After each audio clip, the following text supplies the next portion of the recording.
Question number 145, Sir, question number 145. GT Namgyal. Question number 145, sir.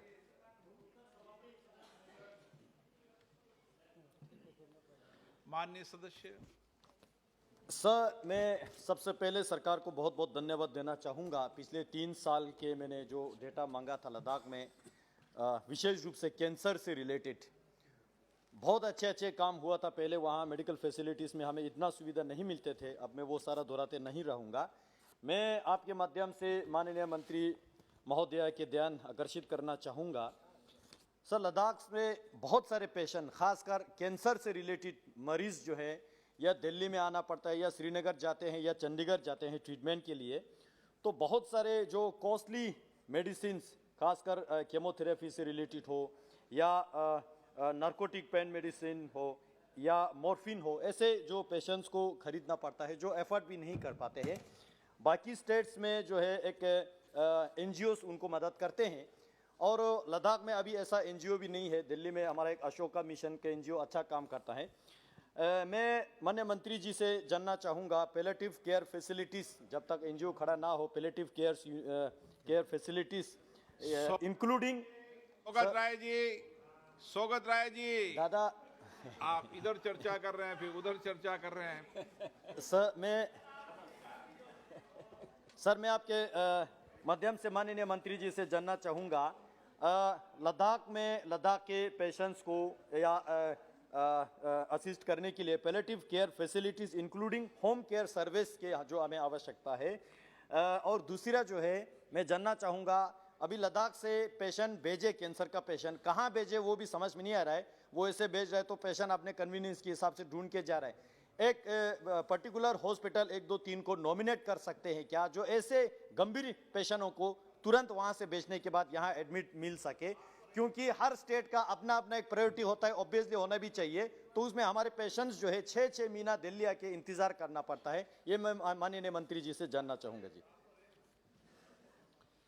माननीय अध्यक्ष महोदय, जैसा माननीय सदस्य ने प्रश्न पूछा है कि लद्दाख क्षेत्र में कैंसर के लिए इलाज की फैसिलिटी हो और कैंसर का इलाज थोड़ा महंगा है, बात सही है। कैंसर एक ऐसी बीमारी है, उसकी मेडिसिन, उसकी ट्रीटमेंट भी महंगी होती है, और एक मरीज को कैसे सस्ती मिले, इसके लिए भारत सरकार की ओर से लगातार प्रयास किया जा रहा है। माननीय अध्यक्ष महोदय, मैं आपके माध्यम से माननीय सदस्यों को बताना चाहूँगा कि देश में 8,500 से अधिक जन औषधि स्टोर है। जन औषधि स्टोर पर हर कैंसर की सस्ती से सस्ती मेडिसिन मिले, इसके लिए व्यवस्था की गई है। और उसके अलावा हमने कैंसर की मेडिसिन का प्राइस बहुत हाई होता था, और ये कम करने के लिए हमने तय किया है कि ट्रेड मार्जिन मैन्युफैक्चरिंग और रिटेलर के बीच में कई बार फर्स्ट सेल होता है वो 100 रुपया में होता है, लेकिन रिटेल में वो 500 रुपया में मिलती है। तो हमने उसके लिए ट्रेड मार्जिन भी फिक्स कर दिया है, जैसे कि मरीज को सस्ती दवा मिले। दूसरा, माननीय सदस्य ने पूछा है कि लद्दाख के जो पेशेंट है उसको निश्चित 3-4 हॉस्पिटल निश्चित कर दे। माननीय सदस्य को मैं बताना चाहूँगा कि जरूर नहीं है कि कोई ही निश्चित हॉस्पिटल में जाए तो ही उसको इलाज मिले। राज्य की, जम्मू कश्मीर की, लद्दाख की, दिल्ली की कोई भी टर्शरी केयर इंस्टीट्यूट में जाए, वहाँ उसको अच्छी तरह से इलाज मिले, ऐसा प्रबंध सारे देश में करके रखा है। माननीय सदस्य।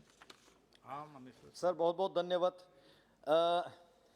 पेन मैनेजमेंट और ख़ासकर जो मैन पावर ट्रेनिंग के जो आवश्यकता है लद्दाख में, क्योंकि सर कीमोथेरेपी के लिए जो ऑब्वियसली प्रिस्क्रिप्शन चाहिए होता है ऑन्कोलॉजिस्ट का, कीमोथेरेपी लद्दाख में करते हैं, लेकिन लद्दाख में ऑन्कोलॉजिस्ट ना होने के कारण से कीमोथेरेपी के लिए बहुत डिस्टर्बेंसेस होते हैं। उनका सर्जन भी हमारे पास नहीं है।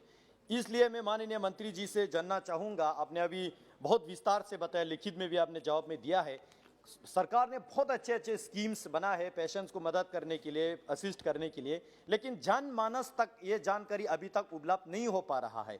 और आपने बताया कि कहीं भी जाके इलाज कर सकते हैं, ये सही बात है, लेकिन यहाँ अपने प्रायोरिटी ओपीडी में ऑलरेडी लिस्ट एक फिक्स होता है। तो मैंने रिपीटेडली फिर मैं बताऊंगा, हमारे पेशेंट्स यहाँ आने के बाद 6 महीना इंतजार करना पड़ता है, पूरा पैसा उसमें खर्चा भी हो जाता है। तो इन तकलीफों को हटाने के लिए, लोगों को सहूलियत के लिए माननीय मंत्रालय के द्वारा यूटी एडमिनिस्ट्रेशन को निर्देश देके इसमें क्या क्या आगे आने वाले दिनों में कदम उठाएंगे, मैं माननीय मंत्री जी से ये जानना चाहूँगा। बहुत बहुत धन्यवाद। माननीय अध्यक्ष महोदय, अपने स्टेट में भी वो कैंसर एक्सपर्ट रखे, उसके लिए नेशनल हेल्थ मिशन के अंतर्गत हम उसको आर्थिक सहयोग करते हैं और रख भी सकते हैं। दूसरा, माननीय सदस्य ने जो चिंता जताई है कि मरीज, कैंसर के मरीज दिल्ली आते हैं तो 4-6 महीने तक उसको लाइन में खड़ा रहना पड़ता है, समय चला गया। माननीय सदस्य, कोई भी ऐसा कैंसर पीड़ित मरीज हो और उसको तुरंत ही ट्रीटमेंट ना मिले, अवश्य मुझे बताइए, मैं व्यवस्था कराऊंगा।